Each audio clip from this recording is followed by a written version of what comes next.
अस्सलाम वालेकुम, मेरा नाम मोहम्मद अदीम कुरैशी है और आप देख रहे हैं हमारा channel healthy life and information. नाजरीन, जैसा कि आपको पता है हेल्दी लाइफ का मकसद है हेल्दी रहें, खुश रहें और इन्फॉर्मेशन शेयर करते रहें। तो आज हम वेरी इंटरेस्टिंग इन्फॉर्मेशन आपसे शेयर करने जा रहे हैं।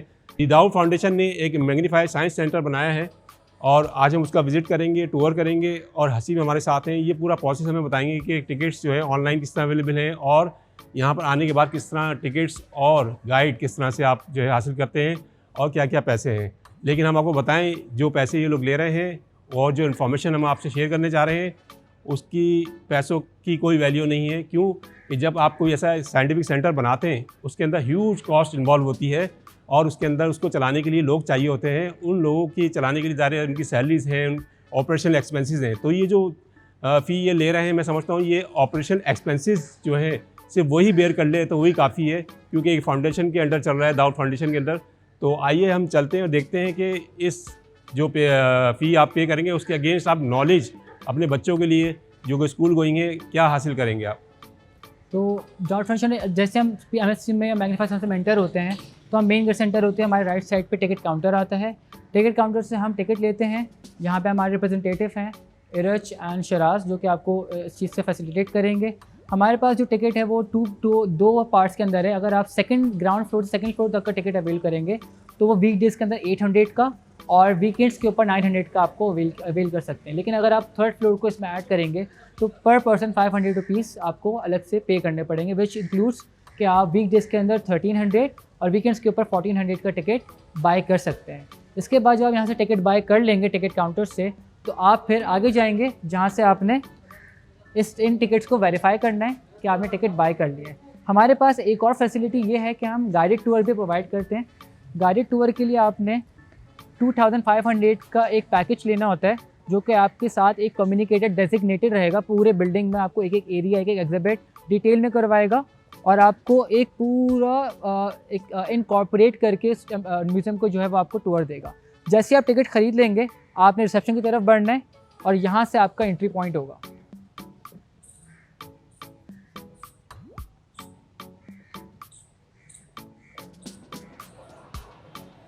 इंटर होते ही आपके सामने रिसेप्शन आएगा और हमें रिसेप्शन पे अपने टिकट्स दिखाने हैं।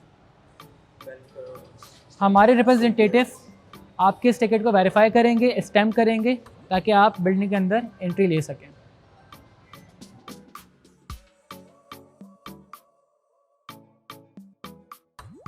स्टैम्प होते ही आपने सेकंड एंट्रेंस की तरफ जाना है और ये टिकट गार्ड को शो करना है और आपका चेक इन हो जाएगा और इस तरीके से आप बिल्डिंग में एंटर हो जाएंगे।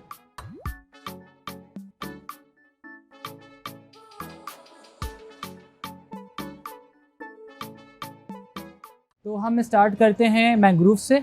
मैंग्रोव्स की इंपॉर्टेंस हमें पता है कि मैंग्रोव्स क्यों होने चाहिए, ताकि समंदर के किनारे ये पेड़ पौधे हमारे लिए बहुत एक हिफाजती काम करते हैं समंदर के तूफान से। तो स्टार्ट हम करेंगे यहाँ से एंट्री।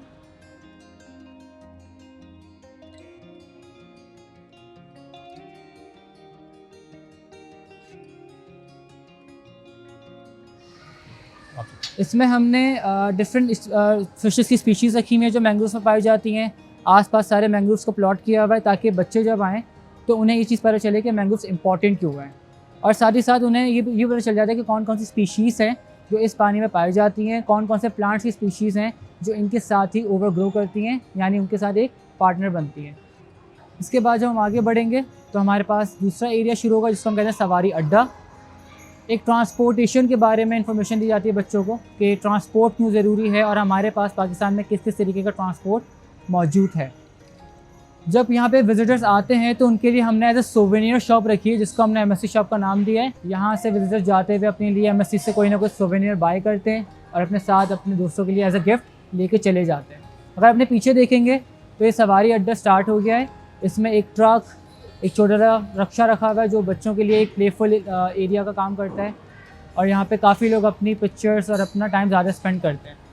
सवारी अड्डे के साथ हमारे पास वाटर एरिया भी मौजूद है और वाटर एरिया में हमने बच्चों को फ़िशिंग से रिलेटेड, डैम्स से रिलेटेड इन्फॉर्मेशन दी है कि वो किस तरीके से डैम इंपॉर्टेंट हैं और किस तरीके से फ़िशिंग की जाती है, उन सब के बारे में इन्फॉर्मेशन मिलती है। ये ज़्यादातर छोटे बच्चों के लिए एरिया है।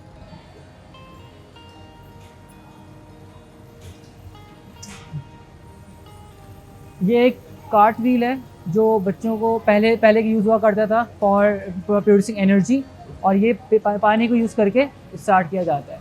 बाकी डैम्स की रिप्रेजेंटेशन है कि बच्चे किस तरीके से डैम्स का एक डोर खोल के पानी के फ़्लो को आगे ले जाते हैं और फिर उसको क्लोज़ करके उस पानी के फ़्लो को बंद कर देते हैं। सिंपल एक फिनोमेना यूज़ हो रहा है, जैसे डैम्स हैं उनके डोर्स खोले गए, पानी फ्रीली बाहर आ गया, उसको बंद करके ख़त्म कर दिया। ये एक वर्लपूल है पानी का, जिसमें ये चीज़ शो की जाती है कि पानी का वर्लपूल किस तरीके से काम करता है। बॉल डाल देते हैं और बच्चे उसको नीचे से बॉल वापस आ जाती है सिंपली। ये एक एयर प्रेशर को यूज़ किया जा रहा है सिंपली कि किस तरीके से बॉल्स जो हैं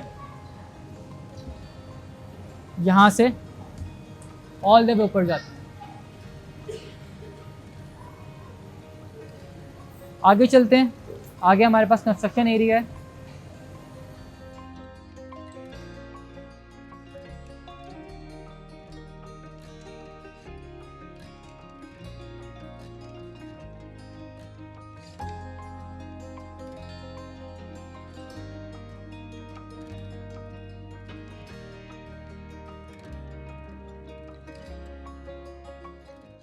तो ये कंस्ट्रक्शन एरिया है। यहाँ पे हम बच्चों को सबसे पहले तो ये बताते हैं कि कंस्ट्रक्शन के वक्त सेफ्टी बहुत ज़रूरी होती है, तो वो हेलमेट और सेफ्टी जैकेट ज़रूर पहनते हैं अंदर जाने से पहले। फिर उसके बाद वो बच्चे अंदर जाते हैं और फिर अंदर जाने के बाद यहाँ से एंट्री होती है। सबसे पहले उनको अपनी हाइट मेजर करानी होती है, फिर हाइट मेजर करने के बाद ये बैरियर ओपन होता है और फिर वो अंदर जाते हैं। अंदर जाने के बाद ये ट्रॉलीज़ हैं जो इस एरिया को कवर करती हैं, और यहाँ से फिर बच्चे दूसरी ट्रॉली यूज़ करके फोम के ब्रिक्स को ऊपर ले जाते हैं, नीचे ले जाते हैं, और इन दीवारों में इस तरीके से वो प्लॉट करते हैं। और इस तरह करके सारी दीवारों को कवर किया जाता है। और एक दीवार बनाने का कॉन्सेप्ट कि किस तरीके से ब्रेक यूज़ करना है, किस तरीके से कंस्ट्रक्शन करनी है, वो कॉन्सेप्ट हमको दिया जाता है। जैसे ये एक दीवार बनी हुई आप देख सकते हैं, इस तरह ये भी बनेगी। सारी दीवारें इसमें फ्रेम्स बने हुए हैं, फ्रेम्स के अंदर जो है सारे फोम के ब्रिक्स बनाए जाते हैं। आगे हमने एक कन्वेयर बेल्ट रखा हुआ है इस चीज़ को शो करने के लिए कि अगर एक चीज़ भारी है तो आप उसको मैन फोर्स के बगैर मशीन के ज़रिए यूज़ करके ऊपर ले जाते हैं। जैसे कि अब बहुत सारे ब्रेक्स हैं, हमने यहाँ रख दिए एक साथ और ये मशीन यूज़ कर दी है। इस तरीके से सारे ब्रेक्स ऊपर जाएंगे। हमने ह्यूमन जो है एक्टिविटी को कम कर दिया और मशीन का यूज़ करना शुरू कर दिया। जी ऊपर, अब ऊपर जाना। इसके साथ ही हम कंस्ट्रक्शन एरिया से आगे जाएंगे तो वॉकिंग पियानो है जिसके अंदर कीज़ हैं और हम उसके ऊपर चलते हैं बच्चे तो उनको आवाज़ आती है। फाइव यहाँ पे सिंपली ये कुछ रिदम्स लिखी हुई हैं हैप्पी बर्थडे की, उसके साथ कॉपी करके लोग बजाना शुरू कर देते हैं। साथ ही साथ इसके बिल्कुल पीछे हमारे पास हॉस्पिटल एरिया है जहाँ पे एम्बुलेंस है, जहाँ पे डिफरेंट एग्जिबिट्स हैं जो कि ह्यूमन ऑर्गन्स, ह्यूमन एनाटॉमी को फॉलो करते हुए बनाए गए हैं, जिससे बच्चों को ये इन्फॉर्मेशन मिलती है कि उनके बॉडी के कौन कौन से ऑर्गन्स होते हैं, कौन कौन से पार्ट्स होते हैं जो बहुत ज़रूरी होते हैं, बहुत मेजर होते हैं, वाइटल ऑर्गन्स होते हैं। जैसे यहाँ पे एक बच्ची देखें आप यूज़ कर रही है, वो स्नीजिंग, कॉफिंग और बाकी ऑब्रिक्स के साउंड को सुन रही है। तो हमारी हार्ट बीट कैसे होती है, हमारे स्टमक में से कैसे ग्राउलिंग की आवाज़ आती है, या हमारे लंग्स से ब्रीथिंग की आवाज़ कैसे आती है, ये सब आवाज़ें इसके अंदर स्टोर्ड हैं। इसी तरह यहाँ पे बच्चों को बताया जाता है कि हम किस तरीके से इंस्ट्रूमेंट्स को यूज़ करके ह्यूमन ऑर्गन्स को ऑपरेट करते हैं ताकि हमें पता चले कि हमारे हाथों के साथ हमारी और भी चीज़ें इन्हांस कैसे हो सकती हैं। सारे साथ अगर आप पीछे देखेंगे तो वी हैव एम्बुलेंस, जिसके अंदर एक हल्का सा एक पिक्चर, एक इमेज क्रिएट की गई है कि एम्बुलेंस के इनसाइड कैसे दिखता है बच्चों के लिए।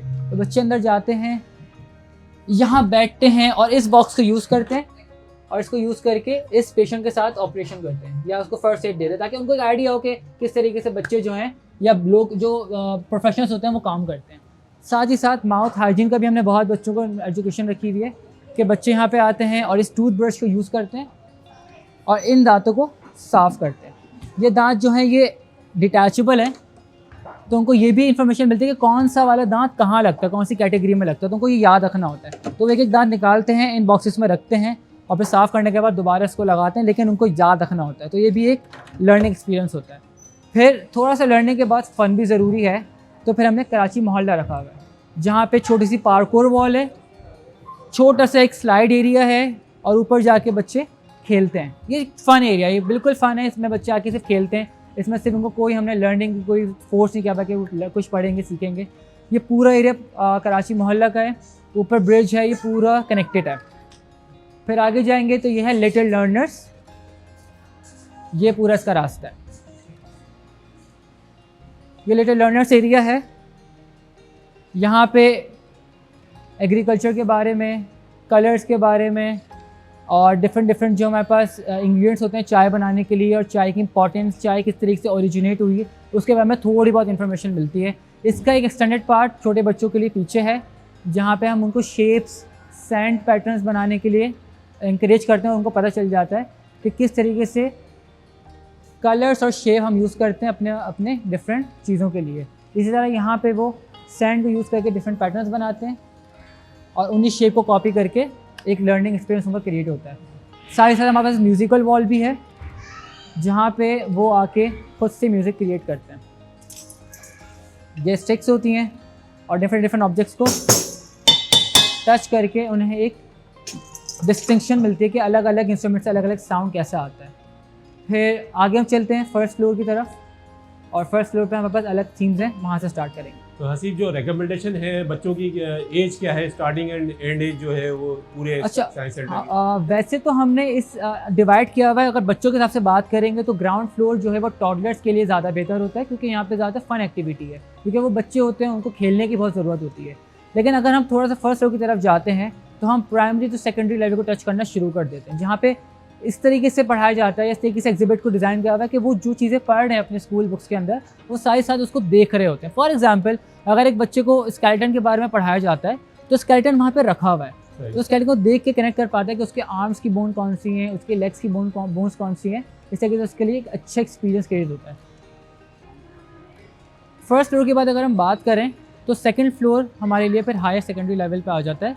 यानी कि अगर for example college level, intermediate level, matric level के जो बच्चे होते हैं वो उस सेकंड फ्लोर से ज़्यादा कनेक्ट कर पाते हैं, क्योंकि वहाँ पे फिज़िक्स है, मैथमेटिक्स है। वी हैव ट्रांसमिशन एरिया जो कि बच्चों को अबाउट इलेक्ट्रॉनिक्स, अबाउट क्या कहते हैं टेक्नोलॉजी के बारे में थोड़ा उनको इन्फॉर्मेशन देता है। साथ ही साथ हमारे पास मैथमेटिक्स एरिया है, जो वहाँ पे मैथमेटिक्स से रिडल्स को सॉल्व करने के लिए बच्चों को एक जगह मिलती है, उनकी क्रिटिकल थिंकिंग होती है। और उसके बाद हमारे पास थर्ड फ्लोर जो बिल्कुल नया खुला है, वहाँ पे हमने एक नए सेक्शंस बनाए जिसका नाम एस्ट्रोनॉमी और आर वर्ल्ड है, जहाँ पे हमने एस्ट्रोनॉमी, रॉक्स, अर्थ के बारे में, फॉरेस्ट के बारे में इंफॉर्मेशन रखी है। देन वी हैव इमेजिनियर्स, जहाँ पे बच्चों को हमने इंजीनियरिंग और टेक्नोलॉजी से थोड़ा सा रिलेटेड एग्जिबिट्स बनाए, जो उनको इंटरेक्टिव एक्टिविटी के अंदर जो है वो इन्वॉल्व करती है। ज़बरदस्त।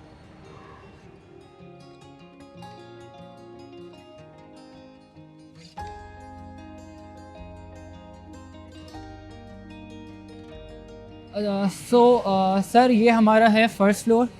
फर्स्ट फ्लोर पे सबसे अट्रैक्टिव चीज़ वह हार्ट है। जब भी लोग आते हैं they have to stand over here और एक पिक्चर उनकी बनती है। उसके साथ अगर हम अपने सीधे हाथ पे देखेंगे तो वो लाइट एरिया है, और मेरे बिल्कुल पीछे वर्ल्ड वेदर नर्स जो कि बायोलॉजी के सब्जेक्ट को कवर करता है। तो हम स्टार्ट करेंगे लाइट एरिया से और फिर हम ह्यूमन बॉडी की तरफ चलेंगे।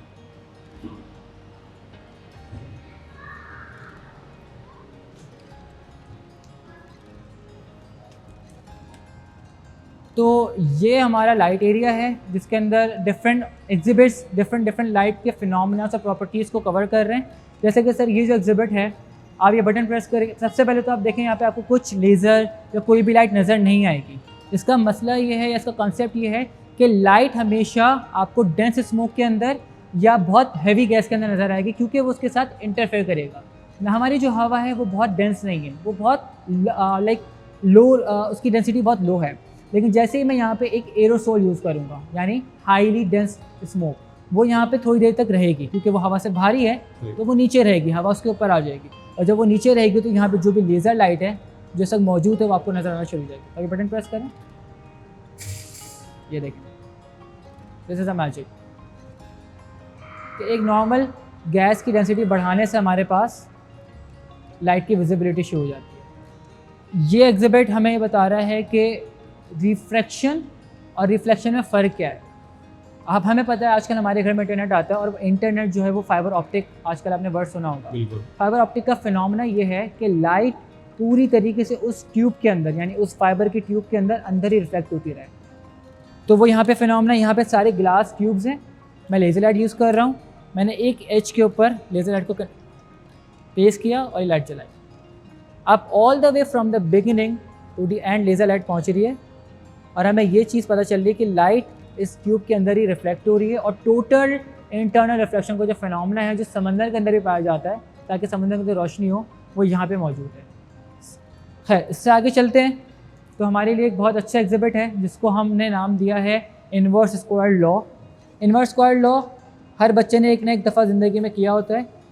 हम अपने हाथ को कभी भी किसी भी टॉर्च के आगे रख के देखते हैं दीवार पे हाथ बड़ा हो रहा है, छोटा हो रहा है। वो सेम चीज़ यहाँ पे है कि मैंने ऑब्जेक्ट यूज़ किया है और इन कलर लाइट्स के साथ मैं इसको सामने रखूँगा, क्योंकि लाइट में और ऑब्जेक्ट में डिस्टेंस बहुत कम है, तो मेरे ऑब्जेक्ट का shadow greater than the size of object बनेगा। लेकिन जैसे जैसे मैं इस लाइट से इस ऑब्जेक्ट को दूर लेते हुए जाऊँगा, मेरे ऑब्जेक्ट का साइज़ छोटा होता जा रहा है और सर्टेन पॉइंट ये ऑब्जेक्ट और शेडो सेम साइज़ के हो जाएंगे। तो ये इन्वर्स स्क्वायर लॉ, यानी कि जैसे जैसे डिस्टेंस बढ़ेगा लाइट और ऑब्जेक्ट के बीच में, शेडो भी कम होता चले जाएगा।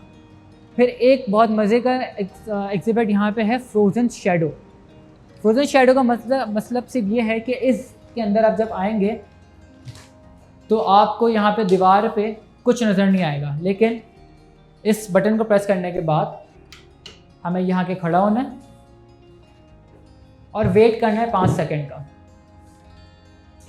और 5 सेकंड बाद एक मैजिक होता है कि हमारे शेडो दीवार पे इम्पोज हो जाते हैं। ये इस चीज़ को समझा रहे हैं कि लाइट हमेशा स्ट्रेट लाइन में ट्रैवल करती है और स्ट्रेट लाइन में ट्रैवल करने की वजह से उसके सामने कोई भी ऐसा ऑब्जेक्ट आएगा जो लाइट को रोक लेता है, वो उसका शेडो बना देगा। तो इसी तरह से यहाँ पे शेडो का जो कॉन्सेप्ट है वो क्लियर होता है। आगे हम चलते हैं। तो एक और एक मज़े का एग्जिबिट है जिसका नाम हमने रखा है RGB lights, red green blue lights.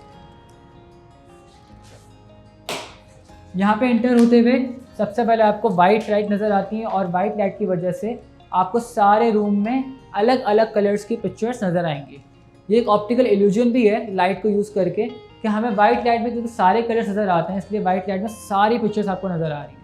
लेकिन अगर मैं वाइट लाइट के अलावा कोई और लाइट यूज़ करता हूँ तो वहाँ पे आपको साइंस का काम होते हुए नज़र आएगा, कुछ इस तरीके से कि लाइट के रिस्पेक्टिवली हर इमेज अपने आप को चेंज करती रहेगी, या फिर लाइट की वजह से आपको सिर्फ वही इमेज नज़र आएंगी जो उस लाइट में नज़र आ सकती है, जिसको हम कहते हैं absorption of light.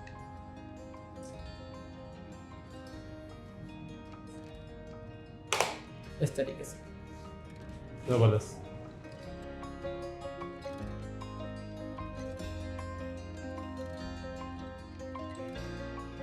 Light area के बाद हमारे पास ह्यूमन बॉडी है और ह्यूमन बॉडी उन सारी चीज़ों को कवर कर रहा है जो बच्चों को बायोलॉजी के अंदर हर क्लास में पढ़ाई जाती है। फॉर एग्जांपल, अगर आप अपने पीछे देखें तो ये पूरा हिस्सा स्केलेटन सेक्शन है जिसमें हमने स्केलेटन को कवर किया हुआ है। ये बोन का आर्किटेक्चर है आपके पीछे, यानी अगर आप बोन को क्रॉस सेक्शन करेंगे और उसको करीब से देखेंगे तो बोन का आर्किटेक्चर नेचुरली इस तरीके से रखा गया है। इसके अंदर नर्वस सिस्टम की नर्व्स हैं, उसके एंड्स हैं और किस किस तरह उसको नरिशमेंट मिलती है बॉडी से, वो चीज़ भी दिखाई गई है। साथ ही साथ यहाँ पे एक विजिटर जो है वो साइकिल जो है चला रहे हैं और साइकिल के अंदर एक सेंसर लगा हुआ है। वो सेंसर पीछे स्क्रीन पे स्केलेटन को मूव करवा रहा है और ये चीज़ शो करवा रहा है कि किस तरीके से हम साइकिलिंग करते हैं और हमारी फिजिकल एक्टिविटी हमारी कैलोरीज को बर्न करती है। तो हमने पीछे स्पीड और कैलोरीज का कैलकुलेशन करके रखा हुआ है। जितने ज़्यादा बच्चा तेज़ चलाएगा उतने ज़्यादा उसकी कैलोरीज बर्न करने का रेशो बढ़ जाएगा। लेटेस्ट ट्रेडमिल के ऊपर जो है ये अवेलेबल है, तो उसमें सारा आपकी heart beat, calories, calculation, distance, सारी चीज़ें आ रही होती हैं। अच्छा, स्केलेटन सेक्शन के बाद हमारे पास है हार्ट सेक्शन जो स्टार्ट होता है पल्स रेट से, यानी कि सिर्फ आपको यहाँ पे फिंगर लगानी है और वो आपकी पल्स रेट सेट करके यहाँ पे शो करेगा और आपकी हार्ट बीट के हिसाब से यहाँ पे आवाज़ आएगी। इसके बराबर में जो एग्जिबिट है ये आपका हार्ट इनविजिबल एनिमी, यानी कि हमारी जब आर्टरीज क्लॉग हो जाती हैं कोई फैट की वजह से या कोई भी ऐसी चीज़ की वजह से जो हमारी आर्टरीज को ब्लॉकेज कर रही है, तो वो हमारे हार्ट पे कैसे इफेक्ट करता है। यानी अगर हमारी कोई आर्टरी ब्लॉक है, जैसे कि यहाँ पे हमने शो किया हुआ है दिस वन, तो वो किस तरीके से हमारा ब्लड ऊपर नहीं आएगा। ये हेल्दी आर्टरी है, इसमें कोई ब्लॉकेज नहीं है। तो ब्लड आराम से पंप हो रहा है। सही। बट क्योंकि आर्टरी क्लॉग है तो हार्ट को बहुत पंप करना पड़ेगा, फोर्स लगानी पड़ेगी, and that's why we have heart issues in youngers as well. फिर एक और एग्जिबिट हमारे पास है जिसमें हम बच्चों को सेंसेशन यानी फिजिकल टच कैसे हमारा काम करता है उस पर काम करेंगे। तो ये एग्जिबिट काम करता है हॉट एंड कोल्ड के ऊपर। यहाँ पे बच्चे आके हाथ रखते हैं और फील करते हैं कि कोल्डनेस और हॉटनेस में फ़र्क कैसे पता चलता है। हमारे हाथ को जब ठंडा महसूस होता है, हमारे हाथ को जब गर्म महसूस होता है तो क्या फीलिंग आती है, क्या सेंसेशन होती है।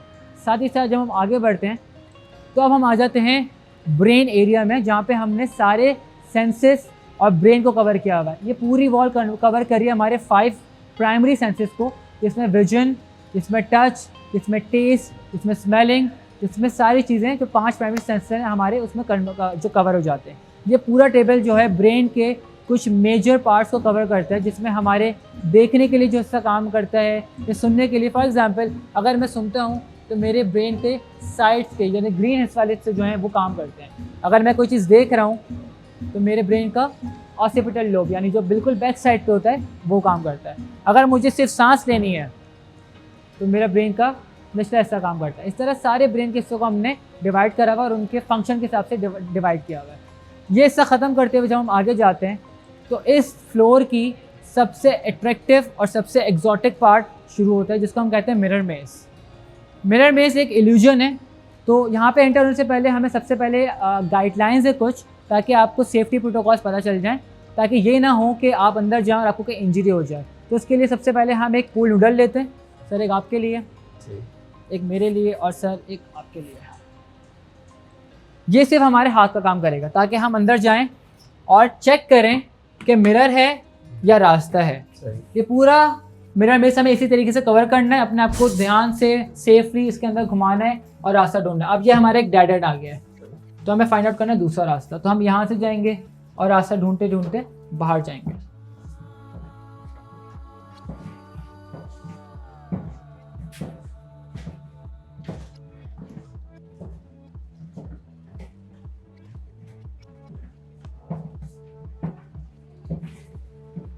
और ये हमारा एग्जिट आ गया। सही।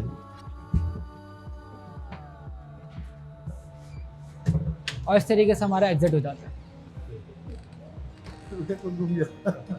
इसको आप यहीं रख दें, वो उठा लेंगे। नहीं रख दें, यहीं रख दें। यहाँ से आगे जाएंगे तो इल्यूजन मिरर मेज़ एक ऐसे एरिया का पार्ट है, इसका नाम इल्यूजन है। तो एक बहुत बड़ा एग्जिबिट हमने अलग रखा हुआ है, लेकिन जो पूरा इल्यूजन एरिया वो आगे है।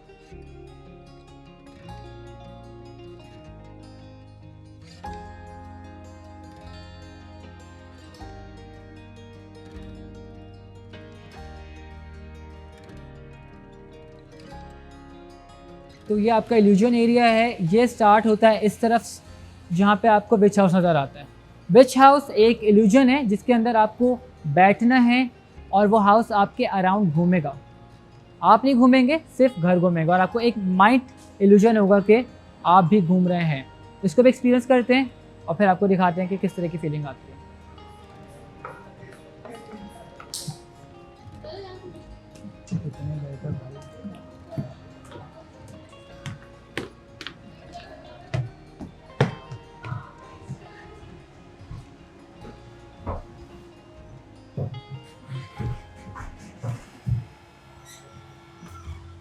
तो हम विच हाउस में आ गए। अब हम यहाँ पे बैठ जाएंगे सिर्फ, और सिर्फ बैठने के बाद जब ये घर घूमना शुरू करेगा तो आपको एहसास होगा कि हम भी घूम रहे हैं, लेकिन हम सिर्फ बैठे हैं, घर घूम रहे हैं। आंखें बंद कर लें अगर आप लोगों को डर लग रहा है तो।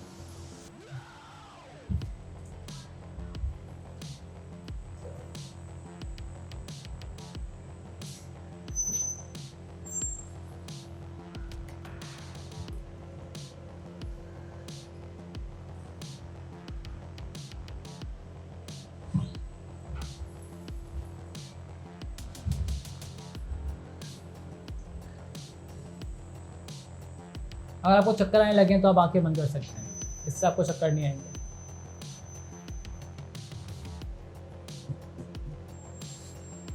ये बेसिकली घूमेगा, ये घूम रहा है, हम रुके हैं।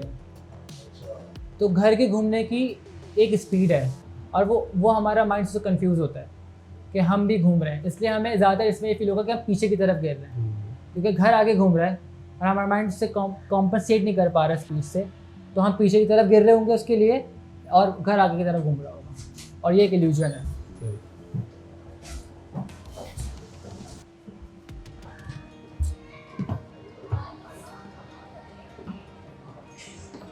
फिर आगे चलते हैं, एक और चीज़ है जो आपको दिखानी है। इसके साथ एक एग्जिबिट हमारे पास एम्स रूम है। एम्स एक इंजीनियर से रिलेटेड एक कॉन्सेप्ट क्रिएट किया गया है कि आप किस तरीके से अपने सिर्फ पर्सपेक्टिव को चेंज करके अपनी हाइट को चेंज कर सकते हैं। अगर मैं एक ऐसी जगह खड़ा हुआ हूँ जो मेरे हाइट के हिसाब से रेशियो में कम है, फॉर एग्जांपल दीवार मेरे लिए छोटी है तो मैं यहाँ पे बड़ा दिखूंगा, लेकिन अगर मैं इसी हाइट को लेके एक ऐसी दीवार की तरफ जाऊँ जो मेरी हाइट से बहुत ज़्यादा लंबी है या ऊँची है तो मैं आपको छोटा नज़र आऊँगा। इसी तरह अगर सर वहाँ खड़े हो जाएंगे और आप बाहर से मुझे देखना चाहें,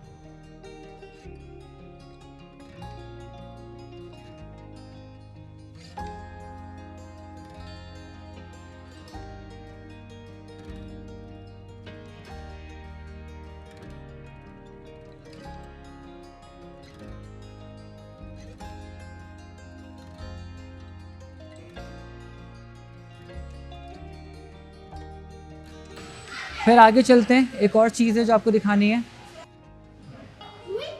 सो ये एक इल्यूजन है, इसको हम कहते हैं हेड ऑन डी प्लेट।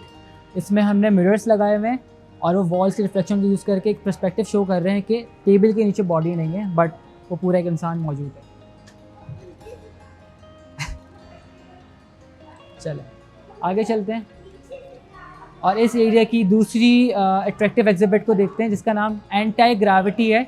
वैसे तो लोग उसको जीरो ग्रेविटी या नो ग्रेविटी रूम कहते हैं, बट ये एंटी ग्रेविटी यानी कि हम ग्रेविटी के अगेंस्ट जाएंगे। इसका तरीका ये है कि जब हम सीधा ज़मीन पर खड़े हुए होते हैं तो हमारी ग्रेविटी जो है वो हमारे स्ट्रेट हमें ज़मीन की तरफ खींचती है, लेकिन जब हम किसी एक टिल्टेड या इंक्लाइंड स्लाइड पे जाएंगे तो हमें उसके हिसाब से अपने आप को टिल्ट करना है। जैसे कि मैं यहाँ पर टिल्ट हूँ, अगर मैं आपको सीधा करूँगा तो मैं आगे गिरूँगा, तो मुझे सिर्फ एक अपने आप को टिल्ट रखना है इंक्लाइन के हिसाब से, ताकि मेरा सेंटर ऑफ ग्रेविटी उसके हिसाब से कॉम्पनसेट हो जाए या अपने आप को अप्रॉक्सीमेट कर ले और मैं आराम से बैलेंस्ड होकर खड़ा हो सकता हूँ। अगर मुझे आगे की तरफ झुकना है तो मुझे आगे की तरफ झुकना बढ़िया है, सिंपली। आप भी अंदर आ जाना, अब मिरर की तरफ दिखाएगा हमें, पीछे मिरर है आपके, तो जिस तरीके से ये होगा हमारा एंगल खड़े होने का। और फिर अब हमें नीचे आना है तो हम इसी तरह टिल्ट होके बाहर आएंगे ताकि हम गिरे ना।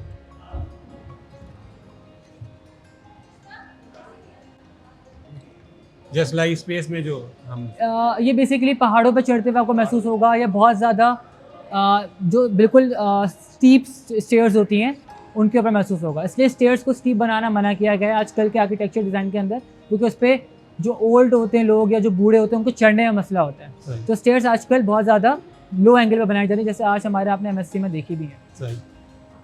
इल्यूजन के बाद जो एरिया स्टार्ट है वो है साउंड एरिया। इसमें हमने डिफरेंट साउंड की कॉन्सेप्ट को क्लियर किया है, इसके अंदर वेव लेंथ, एम्पलीट्यूड और फ्रीक्वेंसी को कवर किया गया है। जैसे ये एग्जिबिट है, इसको हम कहते हैं पिच स्लाइडर, जिसमें हम पिच को एक स्लाइडिंग रॉड के हिसाब से चेंज करते हैं। Pitch can be this rod और it is a pitch basically right now, और इस पिच को जब हम चेंज करेंगे वाइल वाइब्रेटिंग तो ये अपनी आवाज़ चेंज करेगा। फॉर एग्जाम्पल इस वक्त we can not hear anything, but जैसे ही मैं इसकी हाइट को कम, इसकी लेंथ को कम कर दूं और इसको यहाँ से वाइब्रेट कराऊँ तो हमें एक साउंड प्रोड्यूस हो रही है, और कम करने के बाद लेंथ को और लाउड साउंड शुरू हो रही है। तो ये बेसिकली पिच और आपका लेंथ का एक कॉन्सेप्ट यहाँ पे क्लियर हो रहा है। साथ ही साथ अगर हम यहाँ पे आते हैं तो जो हमने चीज़ अभी देखी थी पिच स्लाइडर, ये उसकी एक विजुअल रिप्रेजेंटेशन है कि जब आप गिटार या वायलिन को देखते हैं प्ले करते हुए किसी को, तो आपको ये पता चलता है कि वो सिर्फ ऊपर नीचे या एक सीधा सीधा वाइब्रेट कर रही हैं, but they are using this pattern wheel, और हमें नज़र आएगा कि वाइब्रेशन असल में होती कैसे है। ठीक है, वो टू एंड फ्रो वाइब्रेशन कर रही हैं, but they are making wavelengths और वेव पैटर्न्स, ताकि आपको ये विजुअलाइज हो कि गिटार या वायलिन या जो भी ऐसे इंस्ट्रूमेंट जहाँ जिसमें वायर यूज़ होता है उसमें वाइब्रेशन इस तरीके से प्रोड्यूस की जाती है। और एक one of the most exciting exhibit इस एरिया का वो है वाटर म्यूज़िक। अच्छा, वाटर म्यूज़िक के अंदर कॉन्सेप्ट ये है कि हम अपने हाथों की मूवमेंट से किस तरीके से इस बर्तन के अंदर जो पानी है उसमें वाइब्रेशन क्रिएट कर सकते हैं। सिंपली हम अपनी मैकेनिकल मोशन को साउंड एनर्जी में कन्वर्ट करते हैं। और ये एक वाटर म्यूजिक है, बस बस। इसके अलावा एक और एग्जिबिट है जो बच्चों को काफ़ी पसंद आता है, इसको हम कहते हैं किलाडनी प्लेट।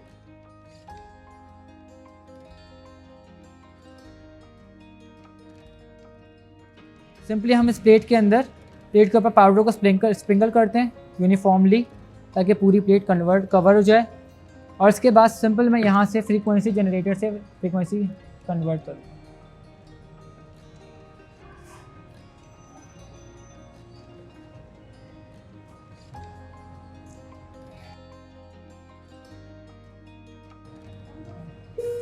इस तरह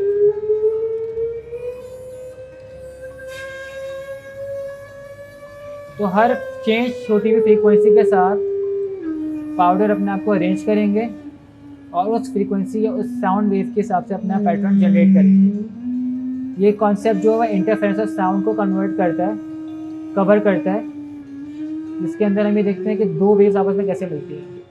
इसी एरिया की एक्सटेंशन है DIY लैब, वहाँ चलते हैं।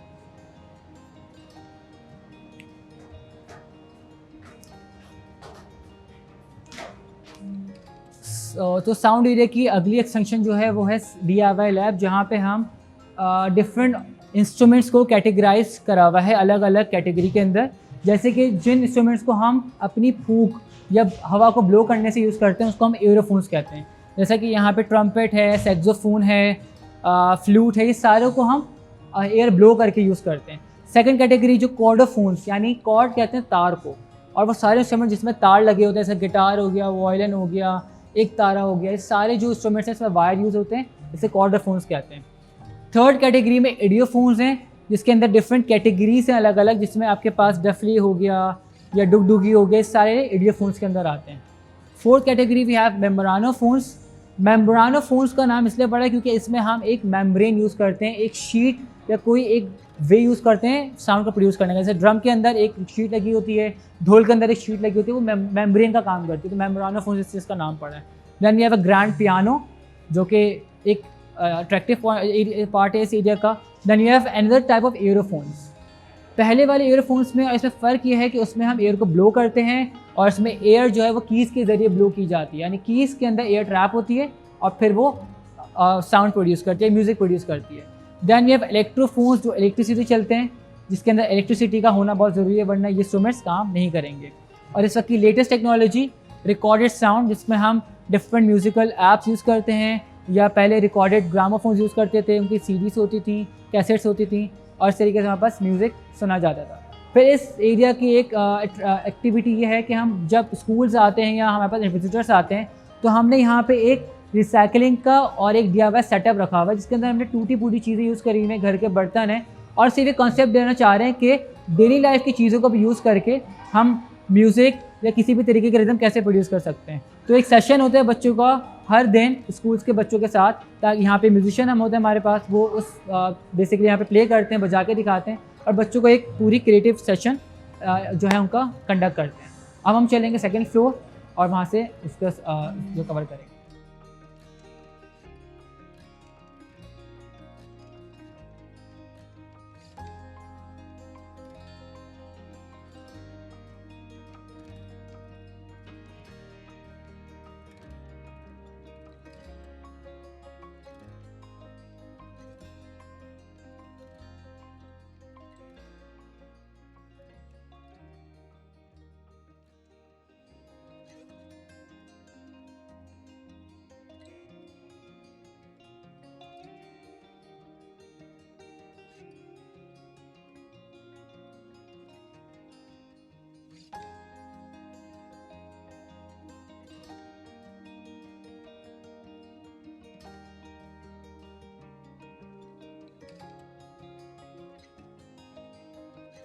खैर, तो अब हम सेकंड फ्लोर स्टार्ट करते हैं। सेकंड फ्लोर पे हमारे पास सबसे बड़ा एरिया है मैथमेटिक्स और फिज़िक्स। तो स्टार्ट करेंगे फिज़िक्स सेक्शन से, जिसमें हमने फिज़िक्स के मोस्टली मेजर कॉन्सेप्ट को कवर किया है, जिसमें सिंपल मशीन का कॉन्सेप्ट है पुली, जो हमने बचपन से देखी है, कुएँ के अंदर या बहुत सारी जगह पे हमने पुली यूज़ करी है। तो पुलिस सिस्टम है, 3 पुलिस सिस्टम है यहाँ पे। हर आप पुली के साथ देखेंगे कि नंबर ऑफ़ पुलिस बढ़ गए। अगर आप पहली पुली देखेंगे तो इसमें सिर्फ 2 पुलिस हैं, सेकंड में 4 हैं और थर्ड में 6 हैं। यानी कि जितनी नंबर ऑफ़ पुलिस बढ़ जाएंगी उतना ज़्यादा एक बंदे को डिफ़िकल्टी होगी अपने आप को लिफ्ट करने में। पुल करें, आपको डिफ़िकल्टी महसूस हो रही है? हाँ बिल्कुल। अब अगर आप सेकंड पर जाएंगे तो आपको और लाइटर फील होगा, इस तरीके से। और आप थर्ड में जाएंगे तो आप बिल्कुल हल्के हो जाएंगे अपने लिए।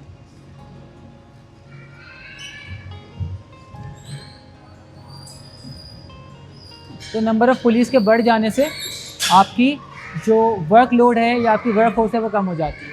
साथ ही साथ एक मज़े का एग्जिबिट और है जिसको हम कहते हैं up hill rolling up hill. इसका कॉन्सेप्ट सिर्फ ये है कि हम सेंटर ऑफ मास को यूज़ करते हैं किसी भी चीज़ को बैलेंस करवाने के लिए, उसकी पोजीशन को स्टेबल कराने के लिए। फॉर एग्जांपल इस ऑब्जेक्ट का जो सेंटर ऑफ मास है वो इसके इस स्टेप के ऊपर है और ये स्टेप इसके ऊपर जब तक इसको हम स्टैंड स्टेबल रखेंगे। फॉर एग्जांपल अगर मैं इसको यहाँ लेके आ जाऊँगा तो आप देखेंगे कि ये अपने लेवल से ऊपर आ गई है, तो इसका सेंटर ऑफ मास आ गया है इधर।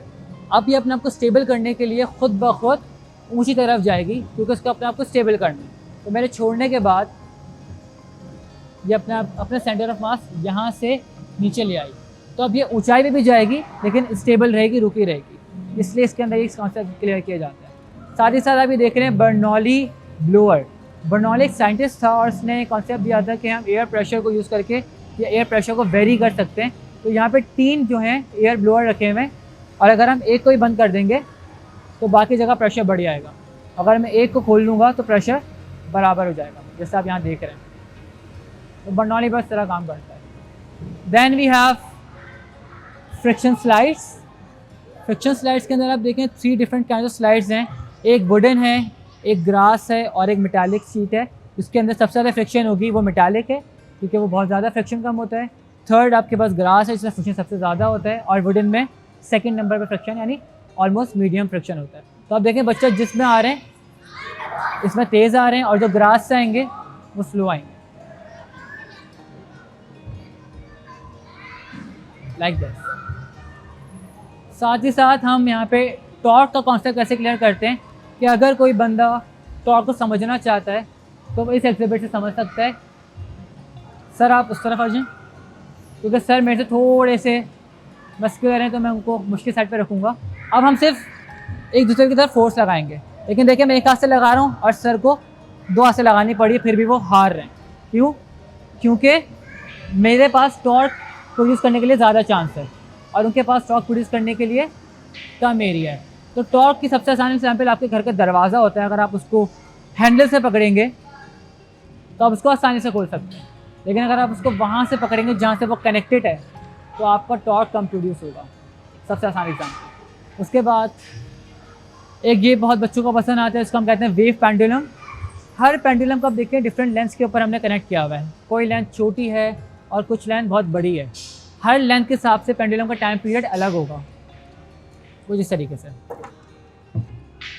और फिर एक वेव पैटर्न शो करेंगे आपको क्योंकि उनका टाइम पीरियड अलग अलग है, तो वो अलग अलग टाइम पे आगे और पीछे होते जाएंगे।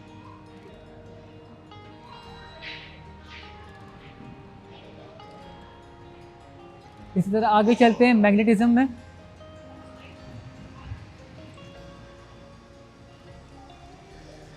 मैग्नेटिज्म फिजिक्स सेक्शन का ही पार्ट है और इसमें सिर्फ हमने मैग्नेटिक एग्जिबिट्स को या मैग्नेटिज्म से रिलेटेड जितने भी एग्जिबिट्स हैं उनको रखा हुआ है।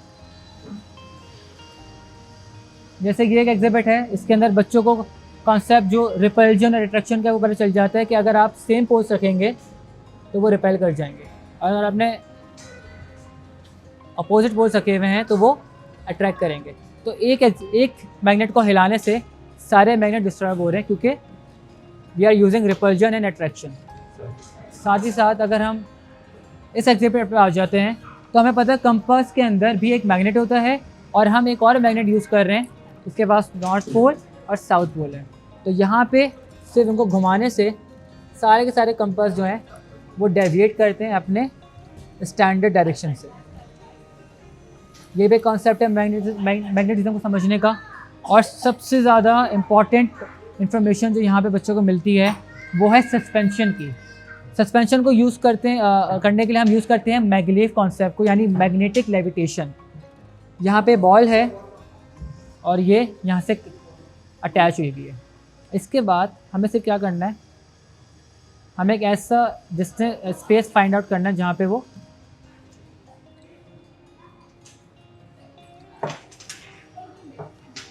तो ग्रेविटी और मैग्नेटिक फोर्स ने बॉल को सस्पेंड किया हुआ है। इसको हम कहते हैं मैग्नेटिक लेविटेशन। साथ ही साथ लिक्विड मैग्नेट की एग्जांपल ले लेते हैं जो फेरो फ्लूइड्स कहलाते हैं। इसके अंदर सिर्फ हमें एक दफ़ा करंट को प्रोड्यूस करना है और वो फिर पैटर्न शो करेंगे। एक सेकेंड, ये मैग्नेटिज्म के बाद हम जाएंगे ट्रांसमिशन एरिया में, जहाँ पे इलेक्ट्रॉनिक्स और टेलीकम्युनिकेशन से रिलेटेड हमारे पास एग्जिबिट्स मौजूद हैं।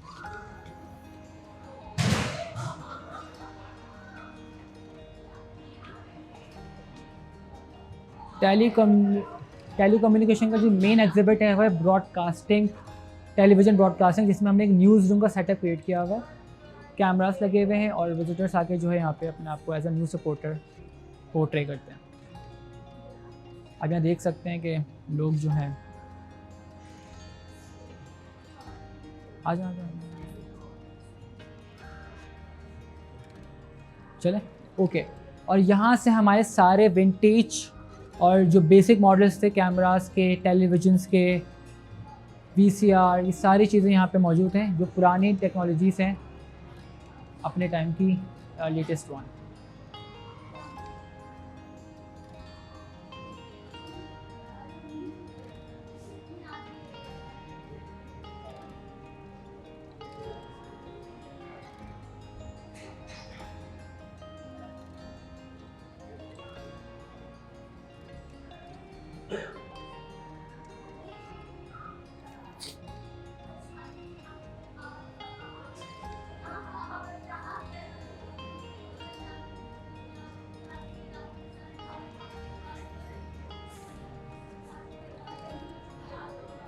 अबे साले, अगर टेलीकम्युनिकेशन की बात हो और हम पुराने पीसीओस की बात ना करें तो ये एक इंजस्टिस होगा। टेली कार्ड, यस, इसमें जो है हम यूज़ करते थे, यहाँ पे कार्ड डालते थे ऑलरेडी प्रीपेड कार्ड, और फिर डायल करके उस प्रीपेड कार्ड के अंदर से हमारा बैलेंस जो है माइनस होता था जितने मिनट हम बात करते थे इस हिसाब से। और साथ ही साथ पाकिस्तान पोस्ट का भी एक हमारे पास कॉर्नर मौजूद है, इसमें हमने पोस्ट बॉक्स भी रखा हुआ है। और आगे चलते हैं तो फिर हम टेलीकम्युनिकेशन की जो मेन कॉन्सेप्ट है जिसमें सैटेलाइट ट्रांसमिशन है। अगर ऊपर देखें तो सैटेलाइट लगी हुई है और सैटेलाइट से इंफ्रारेड रेडिएशंस यहाँ पे आ रही हैं और ये आपका कनेक्शन कंप्लीट हो गया। कनेक्शन तोड़ने से आवाज़ नहीं आएगी आपको और कनेक्शन कनेक्ट पूरा करने से आवाज़ आएगी। इसी तरह फाइबर ऑप्टिक्स जो मैंने आपको लाइट एरिया में दिखाए थे जी, वो यहाँ पे भी मौजूद है। सेम कॉन्सेप्ट है बट यहाँ पे विजुलाइज हो जाएंगे।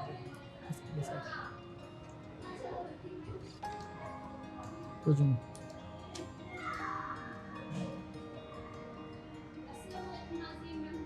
आगे चलेंगे तो डिफरेंट लैंग्वेजेस होती हैं हमारे पास टेलीकम्युनिकेशन में। टेलीकम्युनिकेशन के लिए या किसी भी तरह की कम्युनिकेशन के लिए इसमें हम कहते हैं एस्की कोड्स होते हैं या मोर्स कोड्स होते हैं।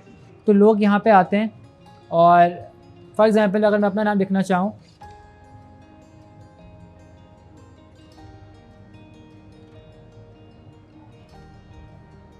और फिर मैं उनको कन्वर्ट करना चाहूँ एस्की कोड में, बाइनरी कोड्स में, तो मेरे नाम को इस तरीके से दिखाई देगा। ये सिंपल कन्वर्जन्स हैं from alphabets to other languages. फिर ये डिफरेंट आपके पास इलेक्ट्रोमैग्नेटिक स्पेक्ट्रम के बारे में है कि हमारे पास जो लाइट है उसका एक स्पेक्ट्रम होता है और उसके अंदर डिफरेंट आपके पास रेडिएशन होती है, उनके बारे में इंफॉर्मेशन है। यहाँ पे आप जिस पे क्लिक करेंगे वो रेडिएशन आपको नज़र आ जाएंगे। जैसे अभी रेडियो वेव पे क्लिक किया था, रेडियो वेव नज़र आ रही है। अब यहाँ से हम चेंज करेंगे विजिबल लाइट के बारे में, अल्ट्रा वायलेट, एक्सरेज और सारी रेडिएशन जितनी भी इलेक्ट्रोमैग्नेटिक स्पेक्ट्रम में होती हैं उसके बारे में इंफॉर्मेशन देते हैं।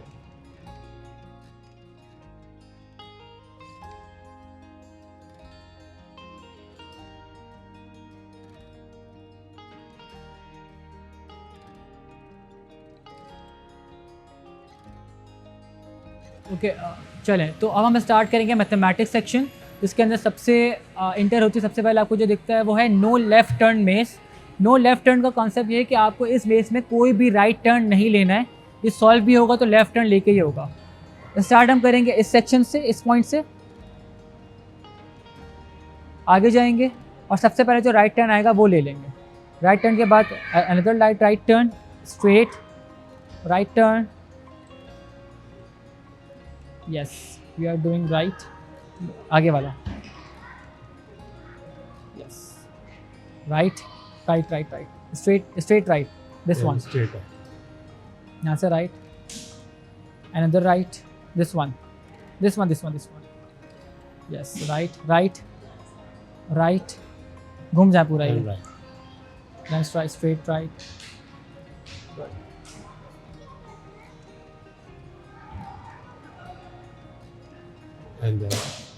And we are on the goal. तो इसका से सिंपल सा कॉन्सेप्ट था जो हमें लेफ़्ट टर्न यूज़ ना करते हुए राइट टर्न यूज़ करना था। फिर हम आगे जाएंगे तो डिफरेंट मैथमेटिकल रिडल्स हैं हमारे पास, जैसे कि ये एक टेबल है जिसके अंदर हमें हर सेक्शन में एक नंबर ऑफ़ टीज़ को एडजस्ट करना है। जैसे इस बॉक्स में मुझे 2 टी एडजस्ट करने हैं, तो मैं एक को यूँ रखूँगा और एक टी को मैं सर रख के एडजस्ट कर दूँगा सिंपली। यहाँ पे एक विजिटर ने पहले से 4 टीज़ को एडजस्ट करा हुआ है और वहाँ पे भी हम 4 टीज़ को एडजस्ट कर सकते हैं using a trick. For example एक ट्रिक ये है, एक ट्रिक ये है, ट्रिक ये है, we are just adjusting things. ये है शेप सुडोको। सुडोको का रूल ये है कि आपके कॉलम और रो में कोई चीज़ रिपीट नहीं हो सकती। जैसे कि अगर ये सर्कुलर ऑब्जेक्ट मैंने यहाँ रखा हुआ है तो वो इस कॉलम में और इस रो में दोबारा नहीं आ सकता। तो मुझे हर एक शेप को हर कॉलम में और हर रो के अंदर डिफरेंट रखना है। सुडोको का ये रूल है। Secondly we have some numerical क्या कहते हैं रिडल्स, जिसके अंदर सबसे पहले हमें सम इज़ 18 बनाना है। इसके अंदर ट्रिक ये है कि हमें बीच में 9 रखना है, आई थिंक 6 रखना है। एक सेकेंड, वहाँ देखिएगा इसका लगा हुआ है पेपर, हाँ 6 रखना है, सही कहना है। तो बीच में 6 रखना है और सारे नंबर्स को अरेंज करना है। फॉर एग्जांपल 18 बनाने के लिए 6 के बाद मुझे चाहिए 2, तो मैंने यहाँ 2 रख दिया, मेरे पास होगा 8 and then I replace 10 here, तो मेरा 18 पूरा हो जाएगा। इस तरह अगर मैं इसको इस डायगोनल में कंप्लीट करूँगा तो मेरे पास सबसे पहले मुझे बनाना है 8 और 6 होते हैं आपके पास 14 और उसके बाद आपके 4, 18 पूरा होगा। तो रिडल्स तरह कंप्लीट होगा। साथ ही साथ हमारे पास यहाँ पे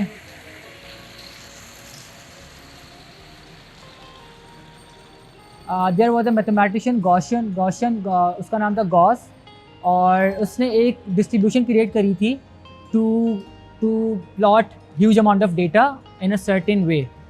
तो ही डिस्क्राइब दैट कि अगर आप किसी भी डिस्ट्रीब्यूशन को, कोई भी डेटा लें, कोई बड़ा डेटा लें और उसको उस डिस्ट्रीब्यूशन के हिसाब से अरेंज करें जो गॉसियन की थी, तो हमेशा जो आपका ज़्यादा डेटा होगा ना रिपीटेटिव, वो सेंटर में आएगा, सेंटर में पीक्स बनाएगा, और जो डेटा रिपीटेटिव नहीं है वो साइड्स में रहेगा। तो इसको दोबारा से देखते हैं, ये हमारा डेटा भी है अनडिस्ट्रीब्यूटेड,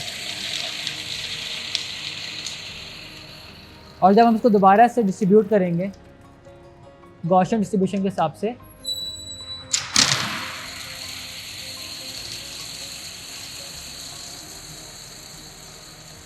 तो हमारी जो पीक्स हैं वो सेंटर में आएंगे। यानी ये वो डेटा है जो बहुत ज़्यादा आपको मिलता है या बहुत ज़्यादा रिपीट हुआ है।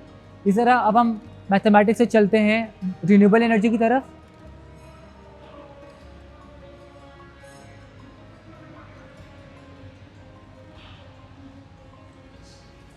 तो ये रिन्यूएबल एनर्जी है जिसके अंदर हम hydro energy, solar energy, wind energy, इन सब एनर्जीज़ को एक्सपीरियंस करते हैं। कुछ एग्जिबिट हैं जैसे ये आपको विंड एनर्जी के बारे में बताएगा।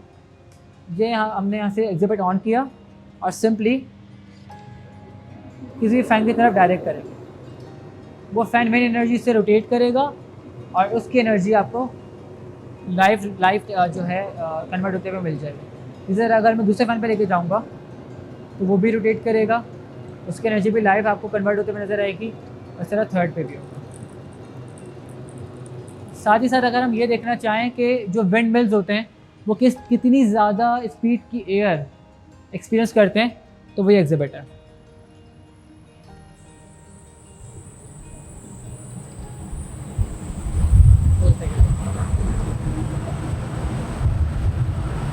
तो इतनी हवा होगी तो विंड मिल यूज़ कर सकता है, बट ये भी बहुत कम है। इसी तरह हम आगे आते हैं तो हम सोलर एनर्जी को देखना चाहेंगे। ये पूरा का पूरा टेबल जो है वो हाई वोल्टेज बल्ब से जो है कनेक्टेड है, और इसके नीचे एक सोलर कार मौजूद है। अगर हम इन बटन्स को ऑन करेंगे जी, ये हाँ ये यूवी बल्ब है बिल्कुल, नहीं बेस मतलब एक हाई वोल्टेज बल्ब है, ज़्यादा एनर्जी है। वो वाला बटन प्रेस करेगा, दैट वन जी, इस तरीके ये वाला तो ये लाइट से एनर्जी को गेन कर रहा है, स्टोर कर रहा है, और सोलर प्लेट के अंदर जब स्टोर होगी या कन्वर्ट होगी तो वो कन्वर्ट हो जाएगी इलेक्ट्रिक एनर्जी में। तो solar energy into electrical energy conversion, इस तरीके से बच्चों को समझ आ जाता है। साथ ही साथ हमारे पास हाइड्रो एनर्जी के बारे में भी है। बच्चों को डैम का कॉन्सेप्ट दिया जाता है कि टरबाइन लगा हुआ होता है, पानी आता है, वो टरबाइन को रोटेट करता है, घुमाता है, उससे एनर्जी मिलती है। तो हमारे पास ये पानी स्टोर है, ये हमारा टरबाइन है, यहाँ से पानी आएगा और पानी की वजह से एनर्जी कन्वर्ट होके ऊपर नज़र आएगी। तो life representation of hydro electricity यहाँ से बच्चों को मिल जाती है। साथ ही साथ आजकल एक टेक्नोलॉजी यूज़ हो रही है रिवर्स। जब भी आप कैंपिंग के लिए जाते हैं रिवर्स के अराउंड या कहीं पे भी, या जो कंट्रीज से सिटीज़ रिवर्स के अराउंड लोकेटेड हैं, तो वो बेसिकली एक फ़ैन एक टरबाइन को रिवर्स के अंदर रख देते हैं और उस जगह रखते हैं जहाँ पे रिवर करंट बहुत ज़्यादा हाई है, और वो रिवर करंट की वजह से वो टरबाइन घूमता है। और इसी तरह डैम के कॉन्सेप्ट के ज़रिए हम यहाँ से भी एनर्जी बनाते हैं। जैसे हम यहाँ पे इस पानी के फ्लो को यूज़ कर रहे हैं, फ़ैन मूव कर रहा है और फ़ैन की वजह से एक टरबाइन जो है वो घूम रहा है, और टरबाइन जो है वो कन्वर्ट करेगा मैकेनिकल एनर्जी को इनटू इलेक्ट्रिकल एनर्जी। इसी तरह हमारे पास ये कॉन्सेप्ट जो है बच्चों को एक अंडरस्टैंडिंग क्रिएट करते हैं कि सोलर एनर्जी और इस तरह की जितनी भी एनर्जी है रिन्यूएबल है। इसका एक्सटेंशन ऊपर भी है।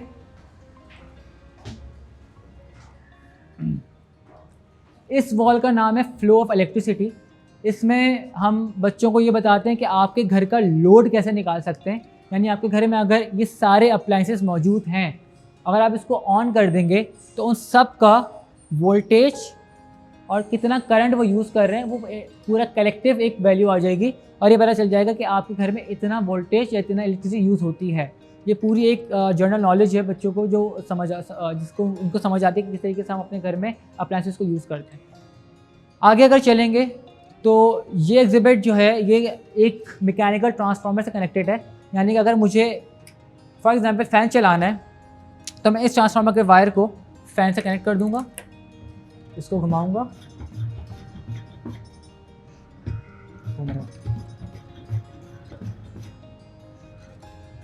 और मेरी मैकेनिकल एनर्जी कन्वर्ट हो जाएगी इलेक्ट्रिकल एनर्जी में। वैसे अगर मुझे लाइट जलानी है तो मैं इसको लाइट में लगा दूँगा।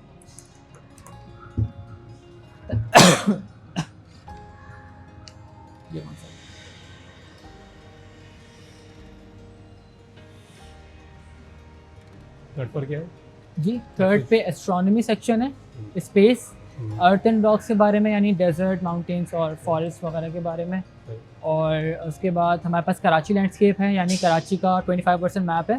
एक एरिया में हमने विनाइल के ज़रिए पूरा एक ज़मीन पर लगाया हुआ है, और उसमें लैंडमार्क्स जो है ना नियर बाय उस मैप के अंदर जितने भी हैं वो उसमें लाइट के ज़रिए ऑन हो जाते हैं। एक बटन दबाते हैं, लाइट जल जाती है। तो उस एरिया के आसपास जो भी लोग रहते हैं वो फिर अपना घर मैप में ही ढूंढ लेते हैं वहीं पे। Secondly we have imaginers. Imaginers के अंदर हम इसी तरह के एग्जिबिट्स हैं, बट वो इंटरेक्टिव हैं। यानी आप कोई चीज़ पजल टाइप का उसको आपको सॉल्व करना है, या फिर अर्थ को एक रूम है उसी एरिया में, और फिर साथ में कोलैबोरेशन है।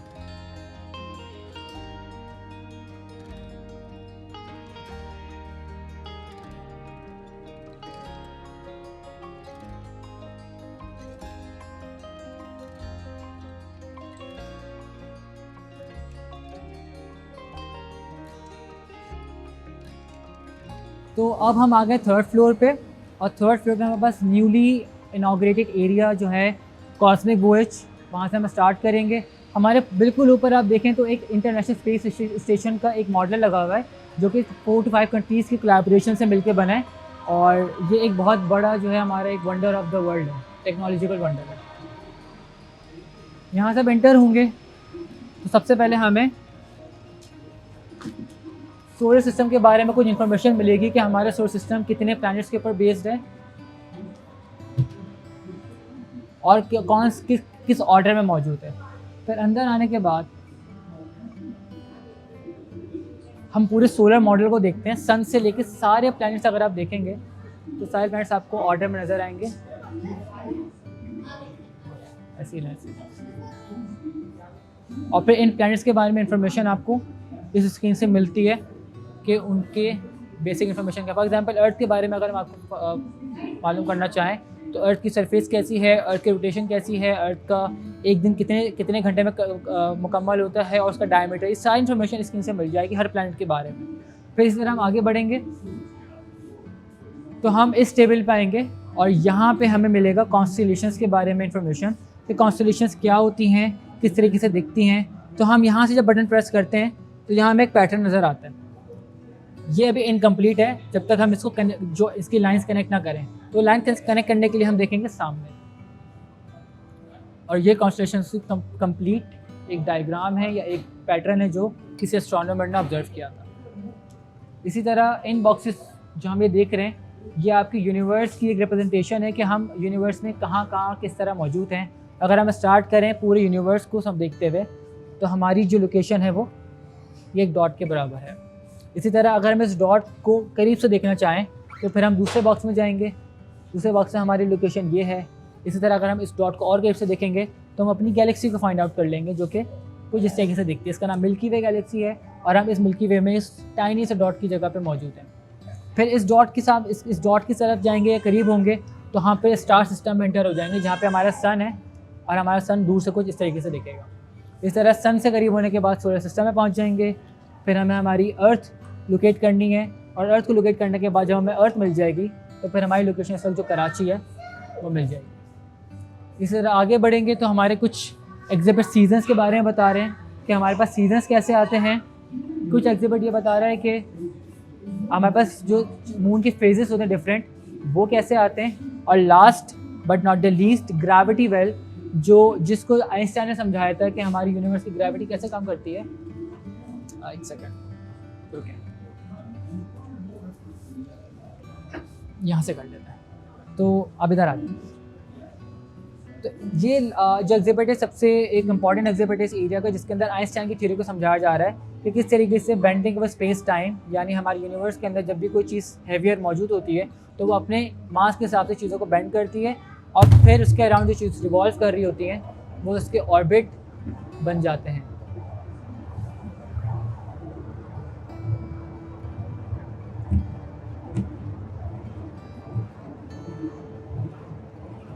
ये थ्योरी आइंस्टाइन की तरफ से समझाई गई थी कि किस तरीके से स्पेस के अंदर चीज़ें अपनी अपनी जगहों पे मौजूद हैं और अपने अपने ऑर्बिट्स और अपनी अपनी पोजीशंस को जो है वो ओन करती है।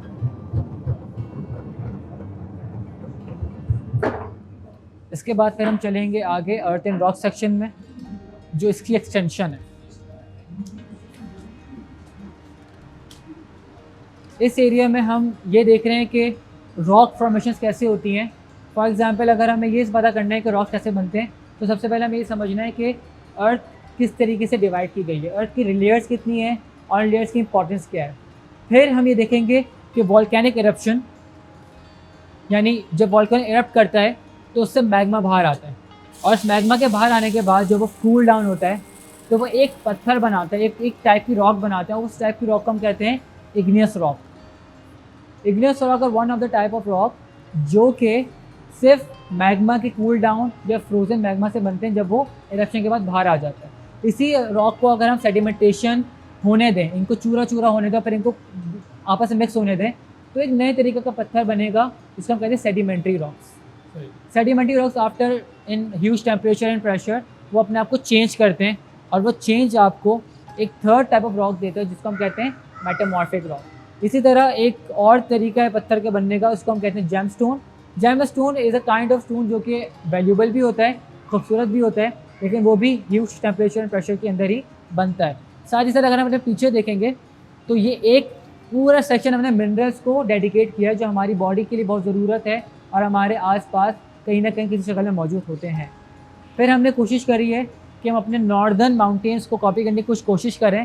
तो ये फैब्रिकेटेड माउंटेन्स हैं, यहाँ पे आप एक व्यू ले सकते हैं, एक पर्सपेक्टिव शो ले सकते हैं कि माउंटेन्स दिखते कैसे हैं।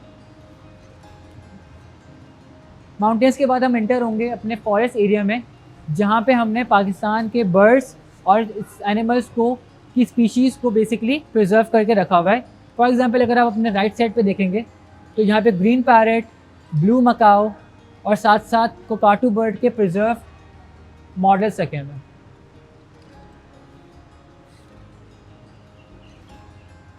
ये सारे बर्ड्स प्रिजर्व्ड हैं और ये पाकिस्तान के अंदर स्पीशीज़ पाई जाती हैं।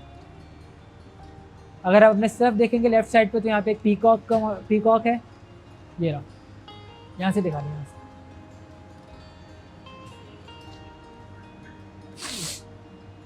और इस तरफ हमारे पास इंसेक्ट्स जो हमारे पास पाकिस्तान में पाए जाते हैं।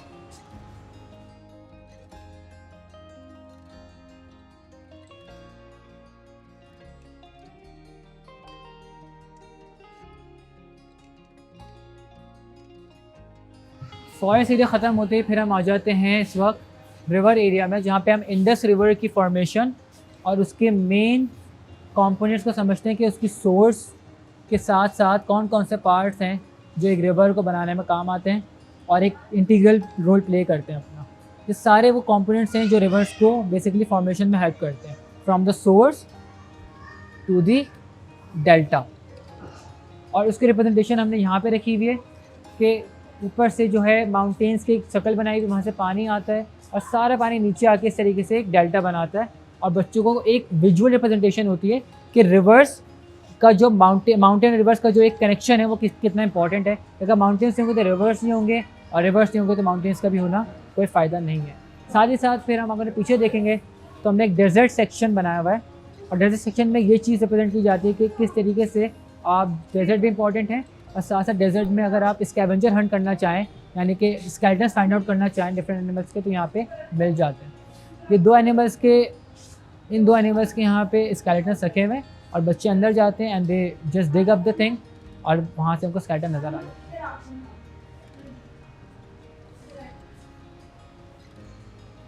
और 10 रॉक्स के बाद हम इंटर होते हैं कराची लैंडस्केप में, जिसका नाम है फ्रॉम कोलाची टू कराची। आपको पता है और सबको पता होगा कि कराची का पुराना नाम कोलाची था।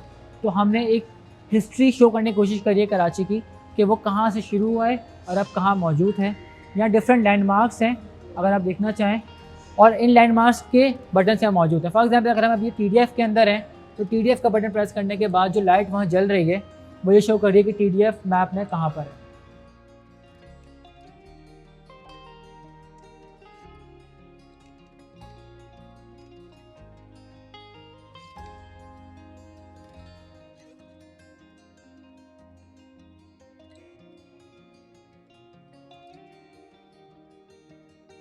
कराची लैंडस्केप के बाद हम इंटर होंगे इमेजिनर्स में। इमेजिनर्स का वो दिखा देगा लोगो।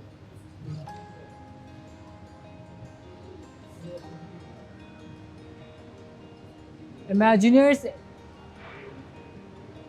के अंदर हमने सारी चीज़ें इंजीनियरिंग और इमेजिनेशन के ऊपर छोड़ी हुई हैं कि किस तरीके से हमारे इन एग्जिबिट्स को लोग अपने हिसाब से यूटिलाइज़ करते हैं और क्या उनका आइडियाज़ दिमाग में आता है, किस तरीके से वो चीज़ों को बिल्ड करते हैं। फॉर एग्जांपल अगर हम इसकी बात करें तो ये टेसेलेशंस हैं, यानी कि कोई भी इंसान अपनी क्रिएटिविटी के हिसाब से इन छोटे छोटे पीसेस को किसी भी पैटर्न में कन्वर्ट कर सकता है और उसकी अपनी क्रिएटिविटी पर डिपेंड करता है कि वो क्या बनाना चाहता है। आगे बढ़ेंगे तो यहाँ पे हमारे पास सैंड पैटर्न्स के लिए एक एग्जिबिट डेडिकेटेड है कि हम किस तरीके से सिर्फ सैंड को यूज़ करके डिफरेंट पैटर्न्स को बना सकते हैं। तो ये भी एक क्रिएटिव पार्ट है कि लोग अपने क्रिएटिविटी और इमेजिनेशन के ऊपर इस सैंड पैटर्न को यूज़ कर सकते हैं। इस एरिया की जो खासियत है वो है आफ्टर शॉक रूम, जो सबसे ज़्यादा विजिटर्स को अट्रैक्ट करती है अंदर कोई?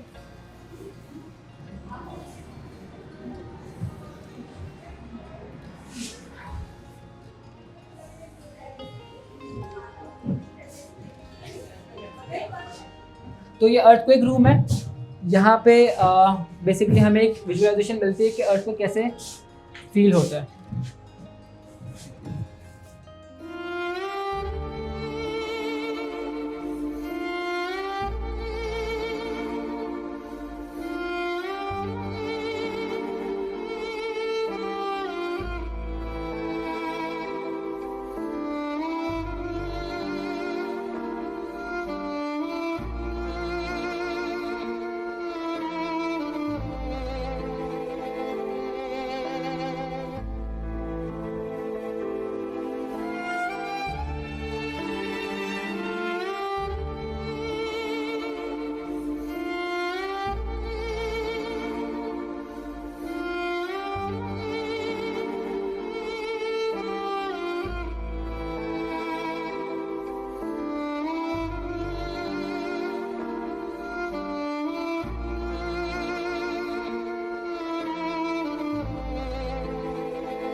और इस तरीके से एक अर्थक्वेक की रिप्रेजेंटेशन जो है वो कंप्लीट हो जाती है।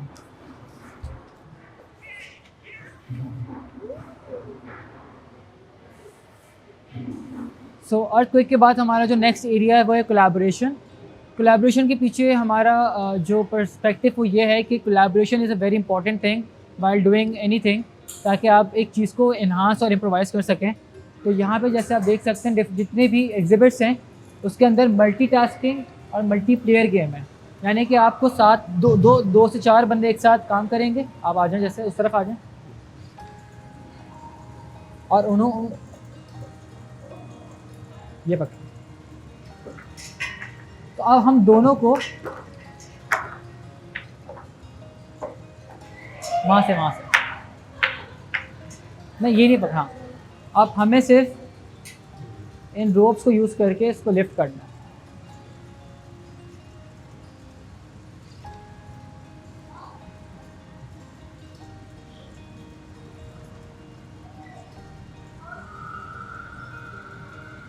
आप खींचें,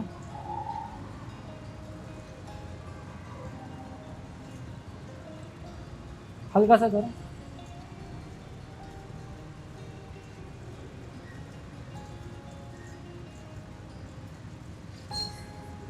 और हमें इसको ड्रॉप करना है दूसरे होल्स की तरफ। आप लूज करेंगे,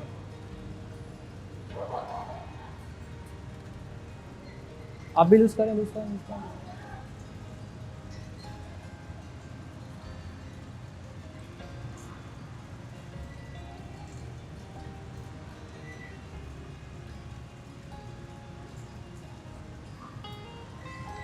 हो गया, ऐसा ही है। बहुत आसानी से हो गया, वरना बहुत मुश्किल से होता है ये। तो ये कोलैबोरेशन की एग्जांपल थी हमारे लिए कि किस तरीके से हम 2 या 3 या 4 लोग आपस में कोई भी काम मिलकर करेंगे तो उस पर कितना मुश्किलात भी आ सकती हैं, बट उसका रिजल्ट अच्छे से आ सकता है।